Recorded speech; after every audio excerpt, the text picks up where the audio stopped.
শতভাগ নিরাপত্তায় আন্তর্জাতিক হাফেজা ও কারিয়াদের তত্ত্বাবধানে পরিচালিত বাংলাদেশের প্রথম ও সেরা হুফাজ মুআল্লিমা পৃথক কারিয়ানা প্রশিক্ষণ কেন্দ্রে ভর্তি চলছে।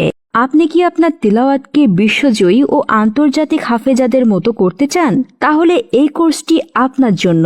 আমাদের কোর্স সমূহ 30 দিন ব্যাপী হুফাজ মুআল্লিমা কোর্স, 20 দিন ব্যাপী হুফাজ মুআল্লিমা কোর্স, 40 দিন ব্যাপী কারিয়ানা কোর্স, 2 মাস ব্যাপী কারিয়ানা কোর্স, 10 দিন ব্যাপী হুফাজ মুআল্লিমা কোর্স। আমাদের ধারাবাহিক কোর্সে অ্যাডমিশন নিতে স্ক্রিনে দেওয়া নম্বরে যোগাযোগ করুন। যাতায়াত: বাংলাদেশের যে কোনো প্রান্ত থেকে হযরত শাহজালাল আন্তর্জাতিক বিমানবন্দরে এসে হজ ক্যাম্প হয়ে আশকোনা পানির পাম্প সংলগ্ন ঢাকা প্রধান হুফাজ প্রশিক্ষণ কেন্দ্র। যোগাযোগ 01733 515122।